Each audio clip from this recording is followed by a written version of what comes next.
Ya, murid-murid, apa itu pengertian hijrah?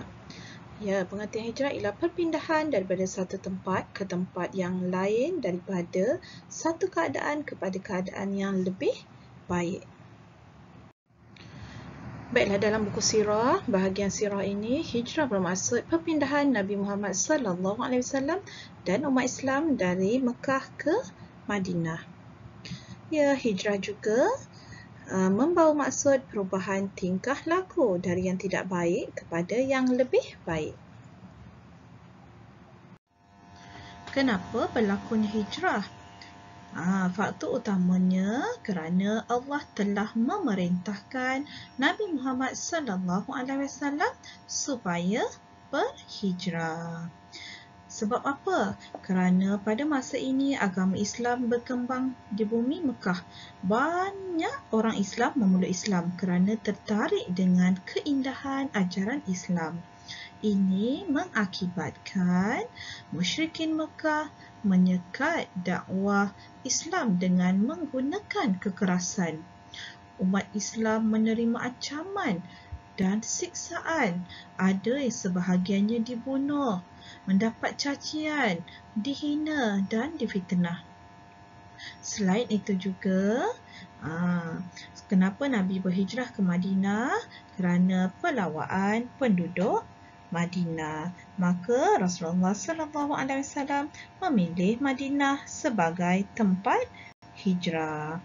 Para sahabat ke Madinah secara berperingkat dan secara rahsia kerana tidak diketahui oleh musyrikin Mekah. Baik, murid, mari kita lihat peristiwa hijrah Nabi Muhammad SAW ke Madinah. Rasulullah mendapat perintah daripada Allah melalui malaikat Jibril. Seterusnya, Rasulullah menemui Abu Bakar AS dan membuat perancangan rapi untuk menyusun strategi. Peristiwa ini berlaku pada 27 Safar tahun ke-14 kenabian. Sebelum Rasulullah bergerak, Rasulullah meminta Ali bin Abi Talib tidur di katil baginda. Kenapa? Untuk mengelirukan musuh yang hendak membunuh baginda. Seterusnya, Rasulullah berjaya melepaskan diri daripada kepungan tersebut.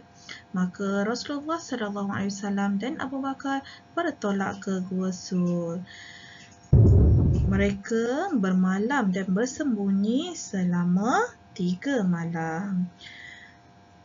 Dan semasa dalam perjalanan, seorang musyrik yang bernama Suraqah bin Malik berjaya menemui jejak Nabi Muhammad SAW, tetapi tidak berjaya menangkap baginda.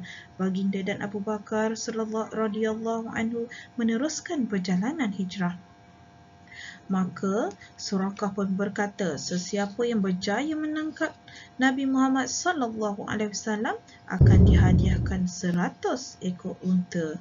Maka kaum musyrikin terus mencari Nabi Muhammad SAW di Mekah dan di luar kota Mekah.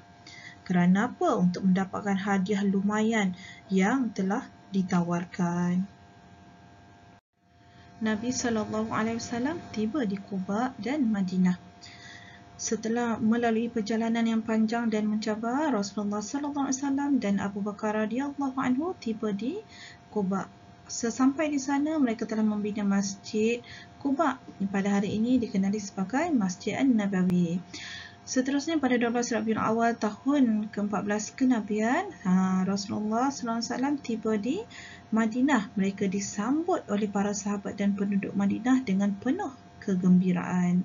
Seterusnya, Rasulullah telah mempersaudarakan kaum Muhajirin dan Ansar.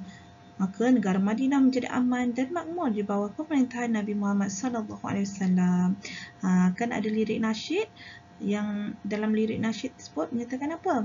Kaum Muhajirin dan Ansar bersatu, rela berkorban harta dan nyawa demi menegakkan Islam tercinta. Mari kita lihat kepentingan peristiwa hijrah Rasulullah SAW. Pertama, umat Islam hidup bersatu padu dan bebas mengamalkan ajaran Islam sehinggalah pada hari ini. Rakyat Madinah berbilang bangsa dan agama hidup aman dan damai. Dakwah dapat disebarkan secara meluas. negara Madinah menjadi maju dan digeruni musuh, membuktikan kebijaksanaan Nabi Muhammad SAW mengatur strategi berdakwah. Ya murid-murid, apakah sebenarnya objektif daripada pembelajaran sirah? Untuk kita aplikasi iktibar daripada sirah Rasulullah SAW bagi menanam rasa kecintaan kepada baginda dan mengamalkan sunnahnya dalam kehidupan. Apakah hikmah daripada peristiwa hijrah ini? Boleh tak kamu nyatakan apakah iktibar daripada peristiwa hijrah ini? Ya, boleh semak jawapan kamu di skrin. Tahniah kerana kamu telah cuba menjawab iktibar pada peristiwa hijrah Rasulullah SAW. Baiklah murid-murid, cuba kamu nyatakan akhlak Nabi Muhammad SAW yang mesti diamalkan dalam kehidupan. Jangan lupa senaraikan dalam buku catatan. Boleh berbincang dengan guru di sekolah. Baiklah murid-murid, apakah kesan hijrah dalam diri kamu? Cuba kamu senaraikan dan berbincang dengan kawan. Apapun, sebelum Ustazah akhiri pelajaran kita pada hari ini, Ustazah nak ucapkan tahniah kerana kamu lebih fokus dalam pelajaran, niat yang betul, ibadah yang berterusan, membuat jadual belajar dengan teratur, peningkatan akhlak diri kepada lebih baik. Jumpa lagi. Sudilah kiranya untuk like, komen dan subscribe channel saya sebagai suntikan motivasi kepada saya untuk menghasilkan video-video PDPC.